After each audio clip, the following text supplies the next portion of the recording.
Perkenalkan, saya kalau ketua kelompok dari kelompok 3 mata kuliah perpajakan. Di sini saya dan kelompok saya akan mempresentasikan analisis penerapan pajak penghasilan pasal 23 para bunga dan jasa keuangan. Terima kasih untuk dosen pengampu Ibu Ria Adriani MM, dan saya akan memperkenalkan nama kelompok saya.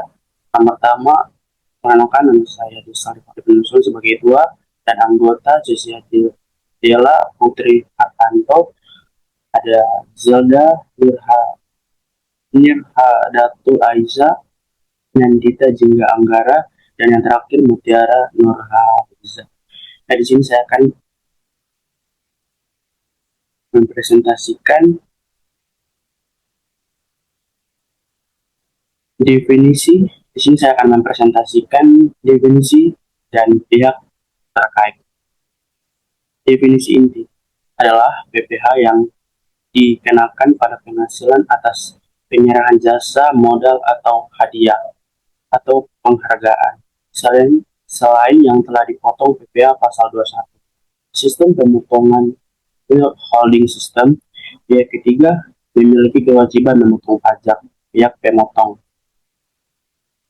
badan pemerintah, subjek pajak badan DN, penyelenggara kegiatan BUT, perwakilan perusahaan luar negeri lainnya, dan wajib pajak orang pribadi DN yang tertunjuk Dirjen Pajak, penerima penghasilan wajib pajak dalam negeri dan bentuk usaha atau BUT.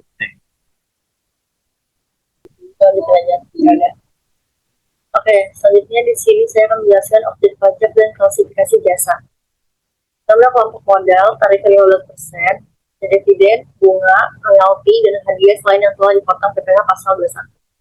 Kedua, ada kelompok jasa dan sewa, tarifnya 2%, sewa dan penghasilan lain sehubungan penggunaan harta atau selain PPh final.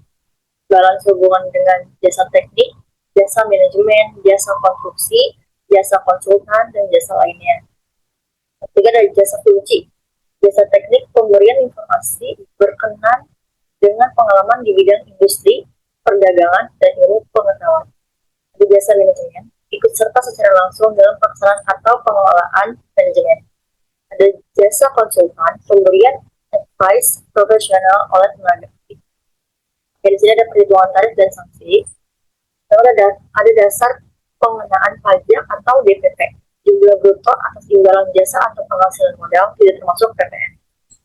Ini ada rumus perhitungan PPh pasal 23, yaitu tarif dikali penghasilan bruto. Ini tarif PPh pasal 23, 15%, dividen, bunga, royalti, atau ini 2%, sewa harta, dan imbalan jasa. Dan sini ada sanksi tanpa NPWP dikenakan tarif 100%, lebih tinggi dari tarif yang ditetapkan.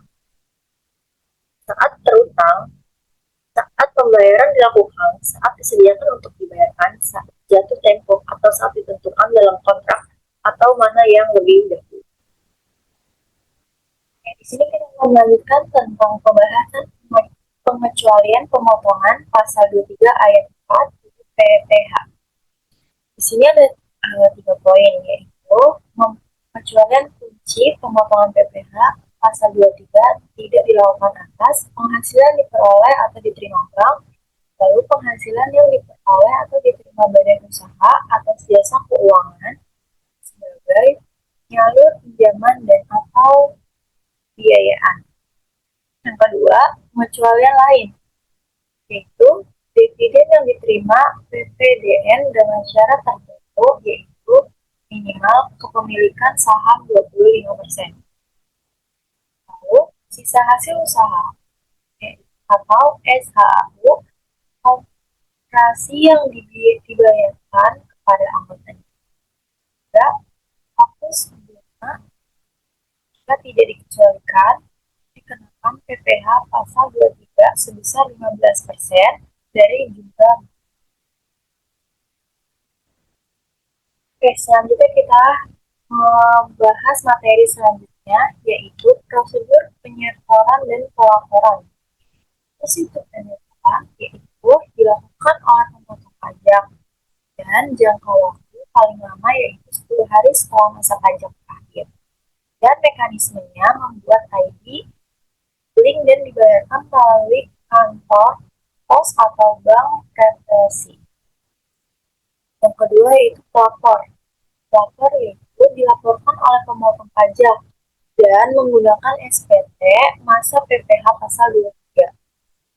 Dan jangka waktunya yang paling lama adalah 20 hari setelah masa pajak berakhir. Lalu mekanismenya adalah dilaporkan menggunakan sistem online atau disampaikan langsung ke KPP. Ini saya akan menjelaskan tentang perhitungan jasa konsultan. Saya di sini memakai studi dari PT Loncek Inti Indonesia. Rumus perhitungan pendapatan ketiga yaitu tarif dikali penghasilan bruto. Tarif 2% tersebut sudah sesuai dengan pasal 23 ayat 1 huruf C angka 2 Undang-Undang PPh. Dan 586.850.100 ini adalah penghasilan bruto. Jadi 2% dikali dengan 580.850.100 hasilnya adalah 11.737.122. Kredit pajak jumlah yang dipotong merupakan kredit pajak bagi penerima penghasilan kewajiban terpotong. Menyetorkan maksimal 10 Maret 2022 dan melaporkan maksimal 2022. Selanjutnya pada bagian ini saya akan menyampaikan kesimpulan dan saran dari pembahasan yang telah dijelaskan sebelumnya. Pertama, dapat disimpulkan bahwa PPh pasal 23 menggunakan sistem waiting holding tax di mana tarif yang dikenakan adalah 2%. Untuk jasa 15% dan untuk penghasilan berupa bunga, mekanismenya ini bertujuan untuk memudahkan pemungutan pajak serta meningkatkan kepatuhan wajib pajak. Yang kedua, jasa keuangan yang berfungsi sebagai penyalur pinjaman termasuk dalam kategori yang dikecualikan dari pemotongan PPh pasal 23. Hal ini menunjukkan adanya perlakuan khusus pada sektor jasa keuangan sesuai dengan ketentuan perpajakan yang berlaku. Yang terakhir, kepatuhan terhadap produser atau prosedur penyetoran dan pelaporan pajak menjadi hal yang sangat penting, di mana penyetoran dilakukan paling lambat 10 hari dan pelaporan paling lambat 20 hari setelah masa pajak berakhir. Selanjutnya, dari sisi saran, Direktorat Jenderal Pajak diharapkan dapat meningkatkan sosialisasi dan edukasi kepada masyarakat, khususnya terkait pengecualian PPh pasal 23 pada jasa keuangan agar tidak terjadi kesalahan pemotongan. Selain itu, wajib pajak disarankan untuk selalu memverifikasi NPWP serta memanfaatkan e-Bupot guna meningkatkan akurasi dan ketertiban administrasi perpajakan. Yang terakhir, pelaku usaha di sektor keuangan dianjurkan untuk mendokumentasi setiap transaksi secara lengkap sehingga dapat memenuhi persyaratan pengecualian pajak dan menghindari potensi permasalahan di kemudian hari. Demikian kesimpulan dan saran dari saya. Terima kasih.